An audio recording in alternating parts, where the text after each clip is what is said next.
Good evening guys. मैं दीपक कुमार। इस video को बनाने का मेरा सिर्फ एक ही पर्पज़ है। वो है कि HPCRA द्वारा जो अभी हाल ही में TGT नॉन मेडिकल का कमीशन कंडक्ट करवाया गया, तो उसमें मैंने क्या डिफ़िकल्टीज़ फेस की। दोस्तों, इस बार 2025 में जो टेस्ट कंडक्ट करवाया गया वो लगभग 5 सालों के बाद आया। इससे पिछला टेस्ट 2020 में आया था। तो 2020 से लेके 2025 इन 5 सालों के अंतराल में मैंने इस टेस्ट की तैयारी की थी। और मुझे जो लगता है वो ये कि जो 120 मिनट हैं वो सफिशिएंट नहीं हैं आपकी ट्रू असेसमेंट के लिए। 40 क्वेश्चन फिजिक्स के आते हैं, 40 केमिस्ट्री के, 40 मैथ के, 120 तो सब्जेक्टिव ही आते हैं। यानी कि एक क्वेश्चन के लिए 1 मिनट। और आपको उन 120 मिनट में 200 क्वेश्चन करने हैं। तो मुझे लगता है कि ये प्रैक्टिकली फिजिबल नहीं है। थोड़ा सा टाइम ज़्यादा होना चाहिए, यानी कि लगभग 150 मिनट या 180 मिनट। कम से कम कैंडिडेट्स को फेयर चांस मिलना चाहिए उनकी कैपेबिलिटी को असेस करने का। अगर आप ढंग से क्वेश्चन को कनेक्ट नहीं कर पा रहे हैं, ढंग से क्वेश्चन के बारे में सोच नहीं पा रहे हैं, तो आप ट्रूली रिस्पॉन्स नहीं कर पाओगे। मैं क्वेश्चन की डिफ़िकल्टी को लेके कोई भी सवाल नहीं उठा रहा हूँ। आप क्वेश्चन या सिलेबस को लेके कोई भी सवाल नहीं उठा रहा हूँ। आप कॉलेज से डालना चाहते हो या MSc से डालना चाहते हो, आप डाल सकते हो। आप और डिफ़िकल्ट क्वेश्चन डालना चाहते हो, आप उनको भी डाल सकते हो। लेकिन मुझे ये लगता है कि थोड़ा-सा टाइम बढ़ा हुआ होना चाहिए। क्योंकि 1 मिनट में आपको क्वेश्चन को सोचना भी है और उनको सॉल्व भी करना है। और कुछ क्वेश्चन ऐसे होते हैं जो 1 मिनट से ज़्यादा का टाइम लेते हैं। और 1 मिनट से ज़्यादा टाइम देने के बाद अगर उनका आंसर ना निकले, तो उसके बाद अगले क्वेश्चन में स्विच ओवर करना पड़ता है।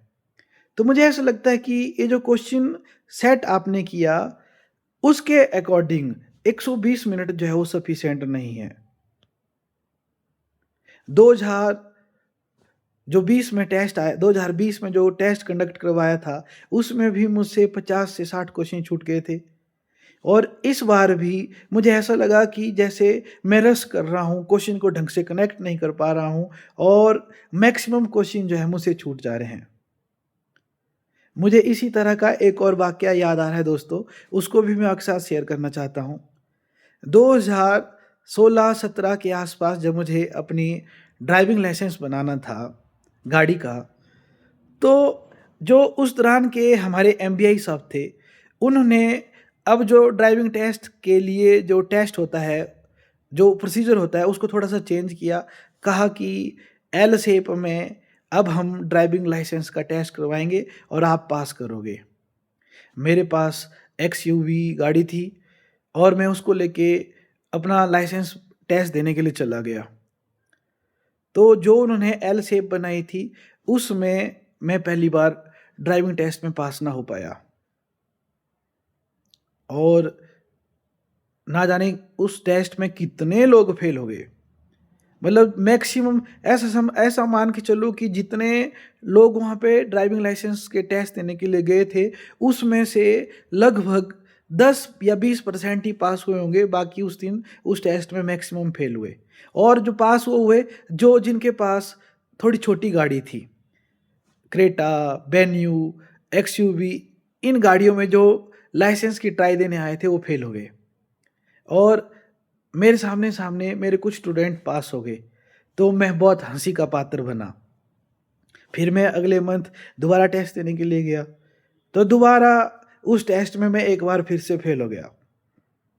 अब तो दिमाग में सनक आ गई कि ड्राइविंग लाइसेंस टेस्ट देना है तो XUV से ही देना है।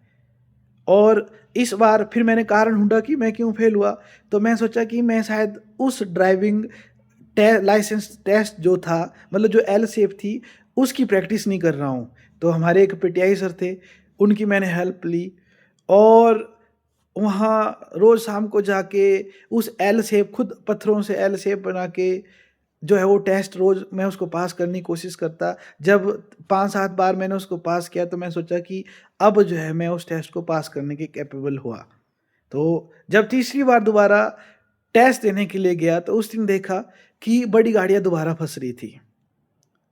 अब जब दोबारा बड़ी गाड़ियाँ उस दिन फँसने लगी, तो दिमाग में हुआ कि जो ये एल शेप इन्होंने बनाई है, क्या वो इन एक्सयूवी, बोलेरो, क्रेटा, वेन्यू इन गाड़ियों के लिए फिज़िबल भी है कि नहीं? तो फिर मैंने आवाज़ उठाई।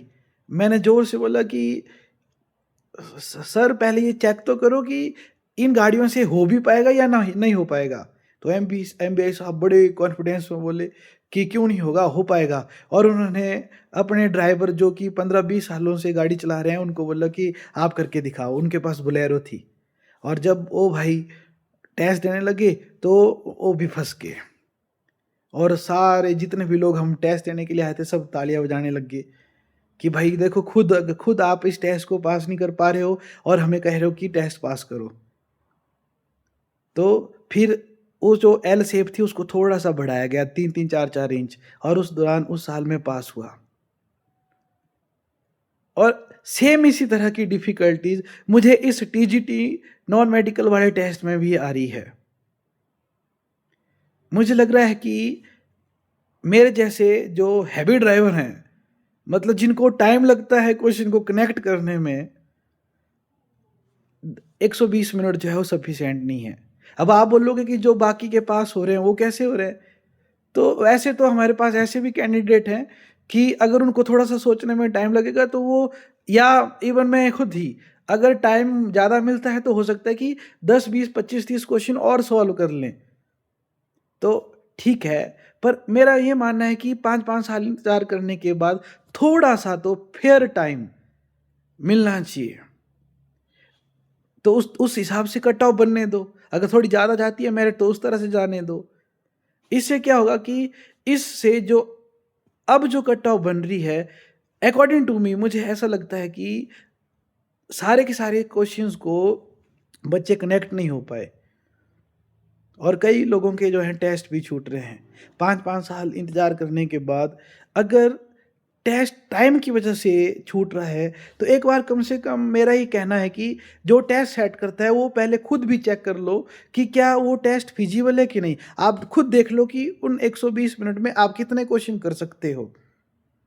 बच्चों ने तो किया, और क्या क्या आप बोलेंगे कि बच्चे क्या इस टेस्ट में पास नहीं होंगे? तो इस टेस्ट में भी पास होंगे, क्योंकि 15,000 बच्चों में तो कोई ना कोई पहले 100 में तो आएगा ही, कोई ना कोई पहले 300 में तो आएगा ही, तो पास तो होंगे ही। लेकिन सबको एक फेयर मौका मिलना चाहिए जहाँ पे आसानी से सोच सके। इस टेस्ट में भी मैं देख रहा था, हमारे जो हिंदी सेक्शन था, इंग्लिश सेक्शन था और रीजनिंग सेक्शन था, वो लास्ट में था। उनको तो क्वेश्चन देखने को मौका भी नहीं मिला। अगर ये मेरी पर्सनल ओपिनियन है, हो सकता है कि गलत भी हो, पर एज अ सिटीज़न मैं आपके साथ अपनी पर्सनल ओपिनियन शेयर कर रहा हूँ, ताकि ऐसे ही कुछ ऑब्जेक्शंस की आवाज़ जो पॉलिसी मेकर हैं, जो टेस्ट मेकर हैं, उनके तक पहुँचे। Thank you.